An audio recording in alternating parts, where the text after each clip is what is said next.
쓰나미가 밀려오는 순간 바닷속으로 뛰어들면 살 수 있다는 이야기를 들어보셨나요? 실제로 2004년 인도양 쓰나미 때 스쿠버 다이버들이 물속에 있다가 살아남았다는 증언이 있습니다. 그렇다면 정말 바닷속이 안전한 걸까요? 아니면 육지보다 더 위험한 선택일까요? 오늘은 쓰나미라는 거대한 재난 앞에서 우리가 알아야 할 진실에 대해 이야기를 나눠보겠습니다. 먼저 쓰나미가 얼마나 무서운 재난인지부터 짚고 넘어가야 할 것 같습니다. 2004년 12월 26일 인도네시아 수마트라 섬 근처에서 발생한 지진은 인도양 전역에 엄청난 해일을 일으켰죠. 이 재난으로 인해 무려 23만 명이 넘는 사람들이 목숨을 잃었습니다. 단 하루 만에 23만 명이라는 숫자는 상상하기조차 힘든 규모거든요. 역사상 기록된 쓰나미로 인한 전체 사망자 수가 약 42만 명 정도인데 단 한 번의 재난으로 그 절반 이상의 인명피해가 발생한 겁니다. 우리나라 사람들에게도 익숙한 사건이 하나 더 있습니다. 바로 2011년 동일본 대지진이죠. 일본 도호쿠 지방을 강타한 이 지진은 최대 40m가 넘는 쓰나미를 만들어냈고 약 1만 8천 명이 사망하거나 실종됐습니다. 후쿠시마 원전 사고까지 이어지면서 전 세계를 충격에 빠뜨렸던 사건이었죠. 이렇게 무시무시한 쓰나미 앞에서 과연 바닷속이 안전한 피난처가 될 수 있을까요? 결론부터 말하자면 상황에 따라 다르지만 절대 권장할 수 없는 선택입니다. 왜 그런지 이해하려면 쓰나미가 어떻게 만들어지는지부터 알아야 합니다. 많은 사람들이 바다에서 지진이 나면 무조건 쓰나미가 생긴다고 생각하는데 사실은 그렇지 않거든요. 지진에도 여러 종류가 있고 그 중에서도 특정한 형태의 지진만이 쓰나미를 일으킵니다. 바다 밑에서 일어나는 지진을 크게 두 가지로 나눌 수 있는데 하나는 수평으로 미끄러지는 지진이고 다른 하나는 수직으로 움직이는 지진입니다. 쓰나미를 만드는 건 바로 수직 운동을 하는 지진이에요. 해저 지각이 위아래로 움직이면서 바닷물을 순간적으로 들어올리거나 끌어내리는 겁니다. 이때 엄청난 양의 물이 한꺼번에 이동하면서 거대한 파동이 만들어지죠. 여기서 중요한 포인트가 하나 있습니다. 깊은 바다에서의 쓰나미는 생각보다 높지 않다는 거예요. 수심 4,000m에서 5,000m 정도 되는 심해에서는 쓰나미의 높이가 고작 1m 정도밖에 안 됩니다. 어른 허리 정도 높이죠. 그래서 심해를 항해하는 배들은 쓰나미가 지나가도 거의 느끼지 못하는 경우가 많습니다. 하지만 이 낮은 파도가 해안으로 다가가면서 상황이 완전히 달라집니다. 바다의 깊이가 얕아지면 쓰나미의 에너지가 압축되면서 파도의 높이가 급격히 올라갑니다. 수심 10m 정도의 해안가에 도달하면 파도 높이가 10m에서 30m, 심하면 40m까지 치솟을 수 있거든요.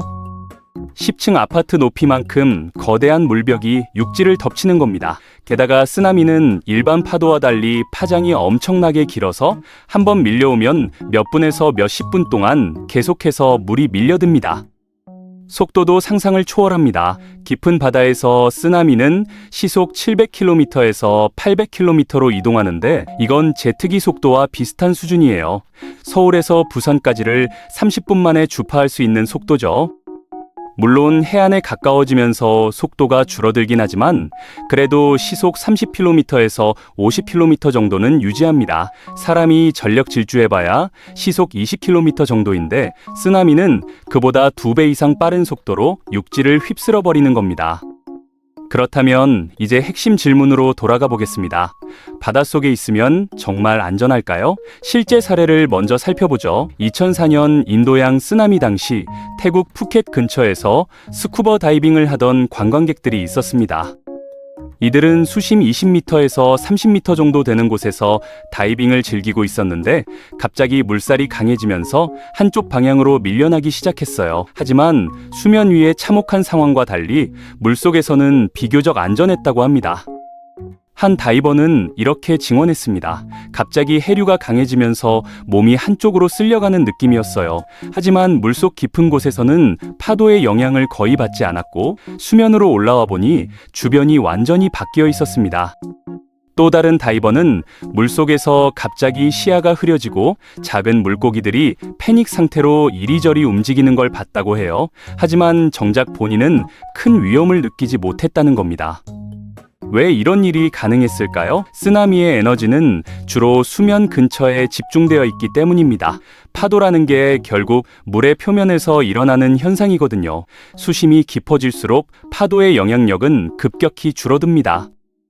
일반적인 파도는 수심 10m만 내려가도 거의 영향을 미치지 못하는데 쓰나미도 마찬가지입니다. 물론 쓰나미가 일반 파도보다 파장이 길어서 더 깊은 곳까지 영향을 주긴 하지만 그래도 수심 30m 이상 깊은 곳에서는 상대적으로 안전한 편이죠.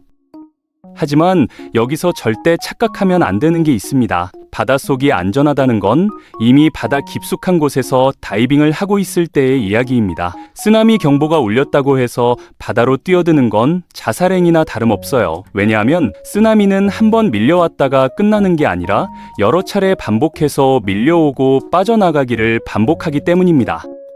첫 번째 파도가 육지를 덮쳤다가 빠져나갈 때 엄청난 양의 물이 바다로 되돌아갑니다. 이때 물과 함께 건물 잔해, 자동차, 나무, 각종 파편들이 뒤섞여서 바다로 쓸려 들어가죠.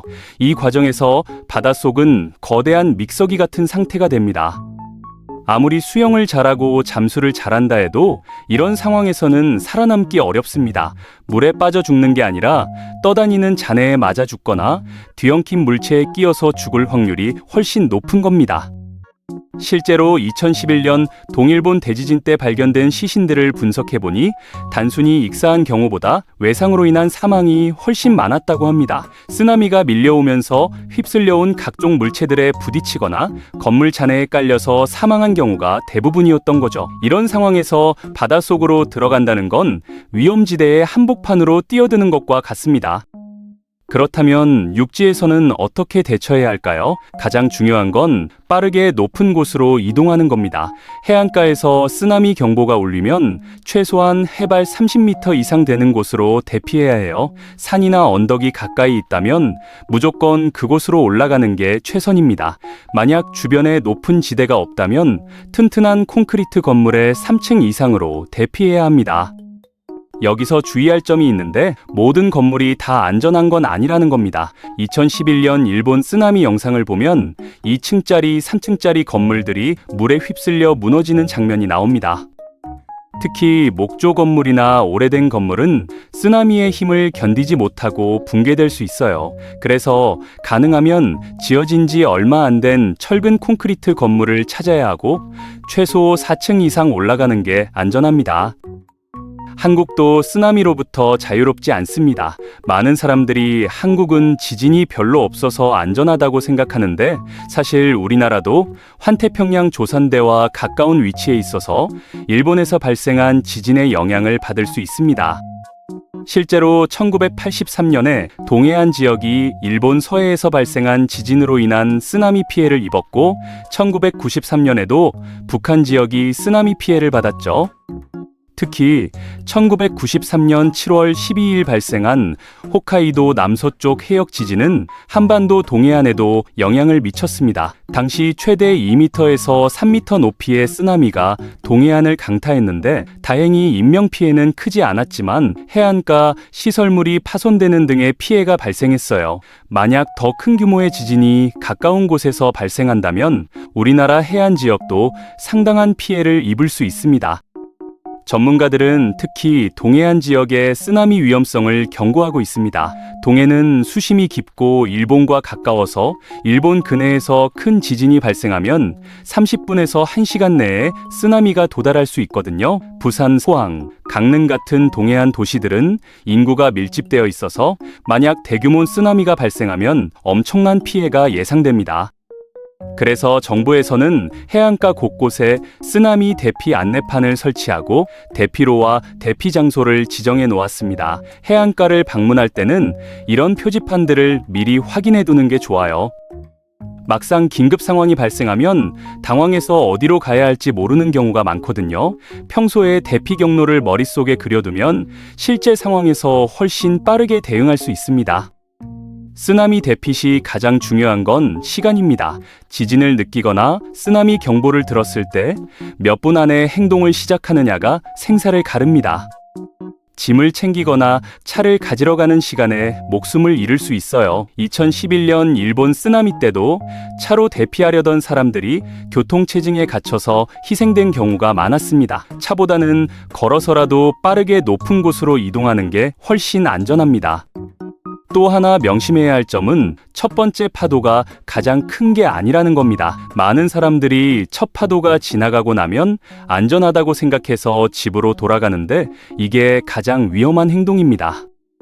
쓰나미는 보통 몇 시간 동안 여러 차례 반복해서 밀려오고 때로는 두 번째나 세 번째 파도가 첫 번째보다 더 클 수 있어요. 그래서 쓰나미 경보가 완전히 해제될 때까지는 절대 해안가로 돌아가서는 안 됩니다.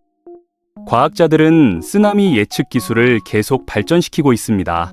태평양과 인도양에는 수십 개의 해양 관측 부표가 설치되어 있어서 해저 지진이 발생하면 즉시 감지하고 쓰나미 발생 가능성을 계산합니다.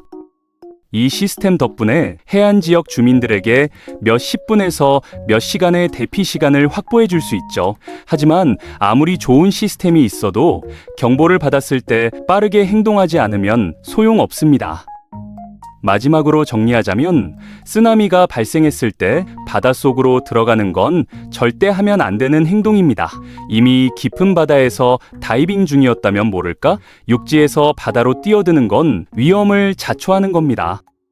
가장 안전한 방법은 빠르게 높은 곳으로 이동하는 것, 튼튼한 건물의 높은 층으로 대피하는 것, 그리고 경보가 해제될 때까지 절대 해안가로 돌아가지 않는 겁니다. 자연재해 앞에서 인간은 작은 존재지만 올바른 지식과 빠른 판단으로 생명을 지킬 수 있다는 걸 꼭 기억하시기 바랍니다.